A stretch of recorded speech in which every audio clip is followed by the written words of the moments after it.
Mais comment personne n'a pu voir ça hier soir? Une fois? Deux fois? Regardez bien.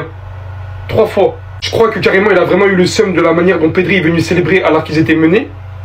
Non, parce que je veux bien comprendre que Pedri n'est pas non plus le joueur le plus physique de l'équipe. Mais sur les 3 poussettes, même ayant un physique amélioré, tu tombes au minimum 2 fois. Sachant que 2 sont dans la surface et une en dehors. Je vous dis la vérité, je sais pas si en fait le Barça a mal fait, compte tenu du fait qu'on a clairement vu que l'arbitre laissait vraiment jouer les gros contacts. Donc est-ce que le Barça n'aurait pas dû jouer plus physique? Ou bien si l'arbitre a vraiment été autant foireux que tous les Barcelonais le prétendent depuis hier soir? Même si de mon côté, personnellement, je m'arrêterai pas à grand chose, parce que beaucoup parlent de cette action où Lamine Yamal n'a pas eu son penalty, alors que le premier contact est bien établi en dehors de la surface et Lamine Yamal commençait à tomber à ce moment-là. Même s'il y en a eu un second, juste après, en pleine surface cette fois-ci. Sauf qu'on sait que le premier contact a été établi en dehors de la surface et qu'il a commencé à tomber à ce moment-là précis. Donc le deuxième ne compte pas à ce moment-là.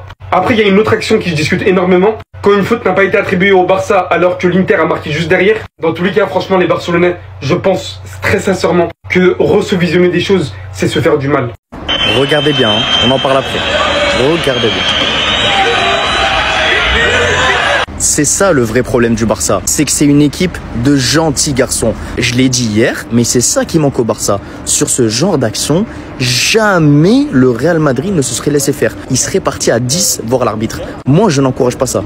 Je dis juste que dans ce genre de situation, le Barça est trop gentil. Au bout d'un moment, il faut réagir, il faut se concerter avec l'équipe et envoyer le capitaine discuter. C'est aussi à ça que sert un capitaine, faire valoir les intérêts d'une équipe. Sur ce genre d'action, si l'arbitre ne siffle pas une fois et que l'action se répète et que le joueur de l'Inter en profite pour te pousser de nouveau, c'est à toi de réagir. Parce qu'au bout d'un moment, il y a quelque chose qui s'appelle la VAR. Pendant ce genre de situation litigeuse, on voit clairement que l'Inter fait des fautes d'anti-jeu. Il faut que le capitaine de l'équipe du Barça, à savoir Araujo, je ne sais pas où il était hier, il aille voir directement l'arbitre, même pas pour l'accuser, parce que là, l'arbitre, il était de dos, il pouvait rien voir. Mais pour lui dire qu'il y a une VAR à aller consulter. Parce que l'arbitre, il ne peut pas tout voir.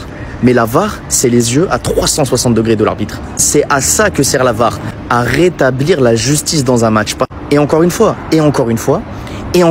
l'équipe du Barça. Encore une fois, l'équipe du Barça. Donc t'accumules plein de petites actions comme ça et au final, ça fait que ça crée une injustice. Il est en train de se faire déchirer par les médias espagnols. Ronald Araujo est au fond du trou, les amis. Après son entrée catastrophique hier face à l'Inter, qui a d'ailleurs coûté la victoire au FC Barcelone, il a été fautif sur l'égalisation de l'Inter à la dernière minute. Il s'est complètement fait avoir par Acerbi, un mec de 37 ans, les amis. Le plus fou, c'est que le gars n'avait jamais marqué de sa vie en Ligue des Champions. Il fallait qu'il tombe sur Araujo. Il a fait désormais 2 Ligues des Champions où Araujo fout le Barça dans la main. Regardez le marquage qu'il fait. Quel marquage tu fais? On dirait que tu veux zouker là. Le gars, il fait un marquage sans protéger ses cages. C'est normal qu'en une touche de balle, le gars, il marque. Comme si c'était pas déjà assez. Même le dernier but de l'Inter, c'est encore lui le fautif. Il se fait complètement envoyer par Marcus Thuram sur le côté. Le gars, il rentre dans la surface. Il fait une passe à son coéquipier. But. C'est pour venir sortir des grands discours à la fin du match à l'interview. Regardez ce qu'il dit. On était proche de l'objectif, mais il nous a échappé. C'est toi qui l'as fait échapper. C'est toi qui l'as fait évader. Il dit ces matchs se jouent sur des détails. Je ne pense pas que ça nous affectera. Et puis il ose dire ça. Il ne pense pas que ça les affectera. Mais c'est un taré.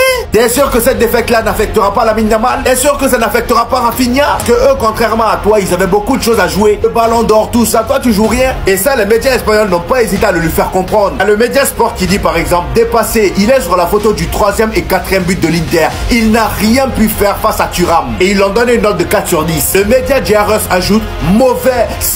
C'est le moins que l'on puisse dire. Ce n'est pas la première fois qu'il éjecte son équipe de la Ligue des Champions. Araujo, encore Araujo. Mundo Deportivo, quant à eux, ils disent il n'a pas été à la hauteur de son point fort, la solidité défensive, ni sur le 3-3, ni sur le 4-3. Et Marca, quant à eux, ils disent il est entré à la 75e minute, pas très efficace sur le 3e but de l'Inter, ni le 4e but. Araujo, je souhaite le plus grand des cancers à ta grosse daronne, la chienne. Je te souhaite la mort. Je te souhaite vraiment, si demain tu décèdes, c'est pas une mauvaise nouvelle pour moi. Je te le dis, Araujo. Encore, je ressens de la haine contre toi. Demain, si tu meurs, pour moi, c'est une bonne nouvelle, frère. Demain, si j'apprends le décès d'Araujo au journal, c'est une bonne nouvelle. Je célèbre ton décès, mon frère. Je célèbre ton décès, mon frère. Je te le dis. Je mets la musique de Naps, de la kiffance. Si tu décèdes demain, je suis content, je suis heureux. Araujo, espèce de sombre chien que t'es. Avant de parler de la vidéo, j'aimerais m'adresser à vous. Voilà les dérives. Les dérives de prendre un joueur et de le rendre responsable de tous les maux d'un club. Je pense être le seul à l'avoir défendu hier. Je tiens juste à mettre les choses au clair là-dessus. Son entrée n'est pas bonne. Oui, il est responsable sur 2 buts. Mais est-ce qu'il était là quand on perdait 2-0? Non, il était sur le banc. Ça nous a pas empêché de perdre 2-0. Tout ça, c'est pour dire, arrêtez de donner la responsabilité complète à des joueurs. Encore plus à un mec qui était sur le banc. Juste pour vous donner un exemple et vous allez très vite comprendre. On a encaissé 9 tirs. 9 tirs cadrés. 7 buts. Regardez-moi dans les yeux et dites-moi que si ça n'avait pas été Ter Stegen au goal, il serait pas fait défoncer. Et il n'y aurait pas des stats partout pour dire qu'il est fini avec des photos de lui en faisant des arrêts en croix, avec le but au fond, pour dire qu'il est nul. J'ai pas tiré sur Koubarsi hier, je vous montrais juste l'hypocrisie de certains fans, certains supporters, qui cherchent juste des responsables. C'est tout. Parce qu'il y a certains joueurs qui ont le droit de passer à côté de plein de matchs, on leur dira jamais rien. Et d'autres, à la moindre erreur, ils se font tuer sur les réseaux. Et pour revenir sur le cas du frérot, c'est un Marocain, donc je pense qu'il est musulman. Je le connais pas personnellement. Je trouve ça juste dommage. Genre vraiment. Je comprends qu'à la fin du match, quand tu fais de la création de contenu, bah t'as tendance à te laisser emporter. En vrai, je vais être honnête avec vous, t'as tendance à te laisser encore plus emporter. Parce que tu sais que quand tu vas loin, quand t'insultes, quand t'es cru, tu fais plus de vues, tu fais plus le buzz, tu fais plus d'argent. Je pourrais comprendre, mais il y a des limites quand même. Sa mère, la mort, ça va loin là. Et vous voyez, c'est là où on atteint les limites sur les réseaux de la passion du football. Parce qu'aujourd'hui, peu importe les réseaux, quasiment tout, que ce soit du côté des créateurs comme du côté même des personnes qui commentent, le but c'est de faire des stats. Le but c'est d'être marrant. Le but c'est de faire le buzz. Le but c'est plus d'être pertinent, d'être intéressant, de chercher un petit peu la connaissance foot, l'analyse. On s'en fout de tout ça. Aujourd'hui, le but c'est juste d'être choquant. Donc là, vraiment, quand je vous dis ça me fait de la peine, en vrai, ça me fait de la peine de me dire qu'on puisse en arriver là. Et je vous dis ça, moi, le premier, je me suis déjà retrouvé dans une situation où j'ai été vulgaire vis-à-vis du joueur après une défaite. Et je vous assure que je le regrette énormément. Mais si encore ça avait été qu'une insulte, entre guillemets, ce qui est déjà très grave, mais souhaiter la mort pour du foot, mon frère, je sais que t'es musulman. Supprime ta vidéo, tes clips, ton extrait de live, tout ce que tu peux, supprime. Fais une vidéo où tu te repens, où tu demandes pardon pour ces phrases-là. Déjà pour l'exemple que ça donne aux plus jeunes. Et surtout, vis-à-vis de Dieu. C'est tout ce que je peux conseiller. En tout cas, il n'y aura pas de haine dans cette vidéo. Et je vous conseille d'en faire autant, les gars. Ne minimisez pas l'impact que vous pouvez avoir, même sur les joueurs qui restent des humains, qui jouent juste au football. Juste au football. Ce n'est que du foot. Même si dans nos cœurs, ça prend une grosse place. Même si ça nous anime. C'est que du foot. Le match, il est fini. Tout le monde est retourné à sa vie. La terre continue de tourner. Pour nous comme pour eux. Prenez un peu de recul. Ça fera pas de mal. Je tiens à faire cette annonce publiquement afin que tout le monde soit au courant de pourquoi je l'appellerai Monsieur X maintenant. 7 mai 2025, je raye Araujo de ma vie. Je ne prononcerai plus jamais son prénom. Vous l'avez bien entendu, je ne prononcerai plus jamais son prénom. C'est-à-dire que quand je ferai des vidéos dans le futur, peu importe ce qui s'est passé dans le match, je l'appellerai Monsieur X. Vous pouvez tout dire, vous pouvez le défendre, vous pouvez le protéger, vous pouvez le sucer. On s'en fout. On en a tous rien à foutre. Ronald Araujo, encore une fois, dans un grand match de Ligue des Champions, alors qu'il est censé être ton leader en défense, le capitaine de ton club, celui qui touche 14 millions. Bah c'est lui qui s'est fait avoir comme un gosse. Un mec qui nous baise l'année dernière en étant titulaire et en prenant carton rouge. Et un mec qui nous baise 2 années de suite avec une entrée catastrophique. Et pour couronner le tout, hypocrite comme il est, pointe du doigt l'erreur de Gérard Martin alors qu'il était le premier à pleurer l'année dernière quand Gundogan avait fait la même chose, un hypocrite. Il est actuellement en train de se faire insulter sur Instagram et franchement moi je suis pas pour. Je trouve ça ridicule et que ça sert à rien d'aller l'insulter. Je remercie absolument tout le monde pour cette campagne de Ligue des Champions, sauf lui. Il s'est encore une fois chié dessus devant tout le monde. Sinon vous les gars, vous en pensez quoi? Enfin, nous sur sa personne on s'ennuie. Les supporters du FC Barcelone en veulent beaucoup à Ronald Araujo au lendemain de l'élimination contre l'Inter Milan hier. Pourquoi? Parce que ça fait quand même déjà 2 saisons. En gros, qu'il est fautif sur quelques buts pris très importants. Saison dernière, les gars, bon, c'était pas un but pris, mais il avait causé totalement la fin de match. Là, c'est une faute dans le dos sur Bradley Barcolas qui avait pénalisé son équipe. Carton rouge, direct, bien sûr. Et le Barça avait été éliminé en quart de finale contre le PSG. Et hier, les gars, 2 actions. Tout d'abord, Acerbi qui égalise à 3 partout. Il restait 2 minutes à jouer. Il doit passer devant. Acerbi n'a jamais marqué en Ligue des Champions. Dans sa carrière, à 37 ans, il marque un but où Araujo est sur lui. Et sur le deuxième but, les gars, bon, c'est pas lui qui est au marquage de Fratesi, mais juste avant, en gros, il se fait complètement enrhumé par Marcus Thuram. Ça fait beaucoup quand même pour Araujo. Et du coup, les supporters du FC Barcelone ont exprimé leur mécontentement sur les réseaux sociaux d'Araujo. Depuis, il a désactivé les commentaires. Mais par exemple, tu ne sais pas à quel point je vais apprécier la haine que tu vas recevoir. Une autre personne, il a dit, tu es un mélange de Harry Maguire et de Oriol Romeu. Et une autre personne, il a dit, sors de mon club, 2 buts en gros à cause de toi. Et du côté de la presse catalane, ça passe pas aussi. Le niveau de l'arbitrage hier, Marcignac, le journal Sport, donc Marcignac a brisé le rêve d'un Barça héroïque. L'arbitre polonais a été catastrophique face à un Inter épique et Mundo Deportivo, aussi un journal spécialisé sur le Barça. Le Polonais, connu pour sa proximité avec Madrid, a perturbé le Barça avec l'aide du duo néerlandais, donc Van Boekel à la VAR. Les médias madrilènes savourent l'élimination du FC Barcelone hier soir en Ligue des Champions. On va parler par exemple de ce Twitter Madrid Extra. Donc quelques minutes à la fin du match, regardez, il était 23h42 hier. Donc on apprenait voilà, que l'Inter c'est officiel en finale. Et bien ils ont sorti cette photo Madrid Extra pour dire que voilà, par exemple des joueurs comme Carvajal, Modric, Nacho ou même Toni Kroos, c'est 6 Ligues des Champions remportées. Alors que le Barça sur ces 10 dernières années, c'est 0 Champions League remporté. Et à noter que lors de ce match hier entre l'Inter et le Barça, les supporters de l'Inter ont brandi le drapeau du Real Madrid avant le match d'hier lors de cette demi-finale. On va parler cette fois-ci de Carlo Ancelotti qui va finir bien sûr la saison au Real Madrid. Après il partira, mais l'annonce officielle de son départ, c'est imminent. Le plan est d'annoncer le départ d'Ancelotti après le Classico, donc qui va se finir à 18h un dimanche. Et avant le match de championnat contre Mallorca mercredi prochain, donc entre dimanche après-midi et mercredi, il y aura une annonce officielle de la part du club pour dire que Carlo Ancelotti va quitter le club le 25 mai prochain.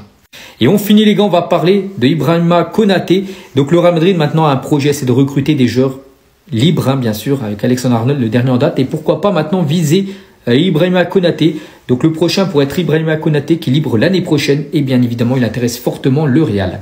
Attendez, rassurez-moi s'il vous plaît, mais j'espère que dans la commu Barça, il n'y a plus une seule personne qui pense à vendre Eric Garcia. Plus aucune personne. Et même si c'est le cas, je vous préviens d'avance, le club pense à le prolonger. Parce que la saison qu'il est en train de réaliser, elle est juste magnifique. Petite piqûre de rappel, mais la saison dernière, Eric Garcia, il était en prêt à Girone. Avec Girone, ils ont réalisé une très grosse saison. Ils se sont même qualifiés en Ligue des Champions. Et pendant son prêt à Girone, Eric Garcia, il a été performant. Tellement performant que Michel, l'entraîneur de Girone, il avait envie de le garder. Garcia, de son côté, il était pas contre pour rester. Et quand Hansi Flick est arrivé au Barça, il l'a convaincu de rester. Dites-vous que pendant le mercato hivernal, Eric Garcia, il allait sûrement être vendu à Girone pour la somme de 10 millions. 10 millions, je répète. Et Hansi Flick l'a convaincu de rester. Et derrière, regardez la saison qu'il est en train de faire. Systématiquement, quand il rentre sur le terrain, il apporte. En plus de ça, il est polyvalent. Défenseur central, il gère. Latéral droit, il gère. Dans le double pivot, il gère. C'est impressionnant. Koundé au match aller, quand il est sorti sur blessure, à partir du moment où Eric Garcia l'a remplacé, limite, j'ai envie de vous dire, on n'a même pas ressenti la différence. Alors attention, à aucun moment je dis qu'il a le niveau de Koundé, mais c'est juste pour vous faire comprendre qu'il a géré. Hier, en demi-finale retour de Ligue des Champions, il a été buteur. Il a fait un gros match. Et personnellement, je tenais à le féliciter.